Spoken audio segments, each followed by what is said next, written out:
Welcome to the channel, everybody. Thank you so much for clicking on this video. In today's video we're going to be testing out the Freewell variable ND filter MIST edition and putting it through its paces to see if it's any good.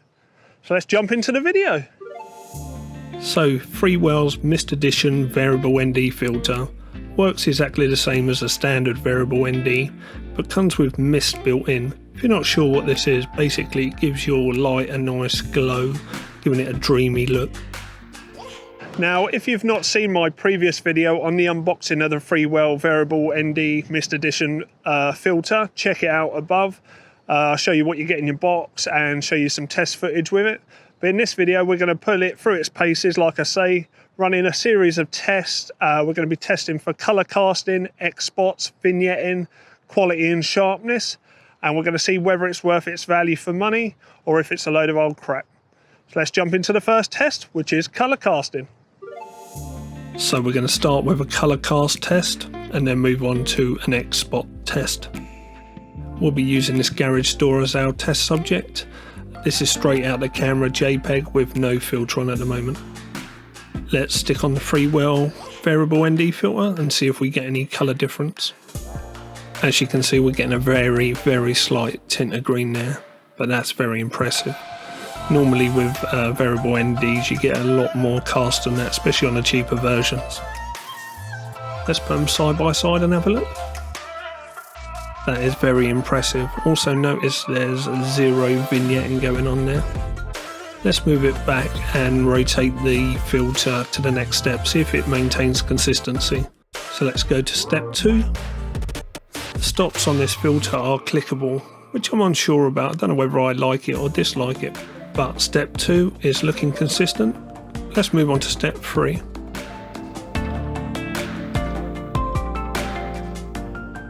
And finally step 4. As you would expect with an £85 filter, it's maintaining consistency through the range. Now here's a video test of me rotating the filter whilst on the camera, checking for any X-spots or inconsistencies. And no, there's no X-spots there, and it's very consistent through its range. So that's the color casting test, and I'm very impressed from it so far. What did you think to it? Comment below. Now, if you want to see my K&F value variable ND filter test and compare this filter to that, check it out above. But let's move on to quality and sharpness test now. Okay, we're going to be checking for quality and sharpness. Now we're going to be using this brick wall as our subject. It's got plenty of detail, and here it is with no filter. But let's stick the filter on now. You can see that green tint we got earlier. But let us zoom in 600% and have a look with no filter. And with the filter. And it looks like we're just losing a little bit of sharpness or contrast there, almost certainly because of the mist that's built into it. Let's jump back and have a look at it again with no filter. And with the filter. Yeah, we're definitely losing just a very slight amount of detail there. What do you think? Comment below. Now in our next test, you're going to get to decide if this filter is any good. What I'm going to do, I'm going to take 6 photos, 6 videos also. These are just going to be random photos and videos. One of the photos and one of the videos is not going to have the filter on. Now it should be quite easy to tell because of the mist function that's built into the filter.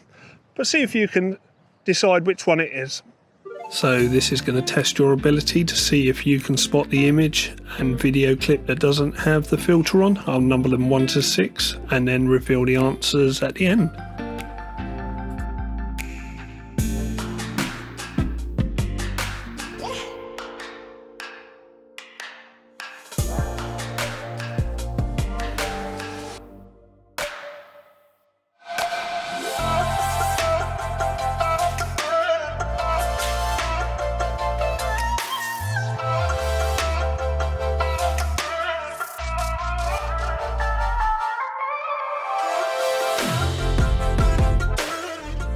And now for the videos.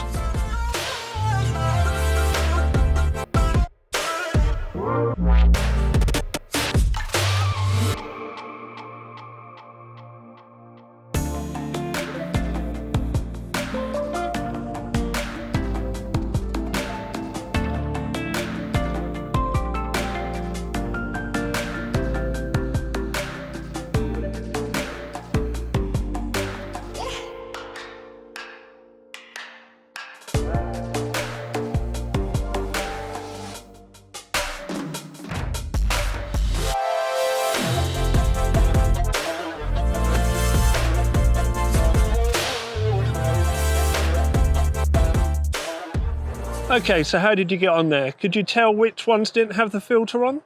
Now, I would just like to point out, I have been a little bit sneaky and deliberately chose images and video clips where the glow wasn't as strong as it could be utilised. You see, if you're aiming at a light source, you really do get that nice glow effect. So if you want to have one last look, do it now, because here's the answers. Okay, the photo that didn't have the filter on was photo number 3. And the video clip that didn't have the filter on was video clip number 4. So how close was you to getting it right? Comment below. But that now leads us nicely into the conclusion of this video. Do I recommend this filter? Definitely. If you're doing any kind of cinematic video work, 100%. Would I recommend it for photography?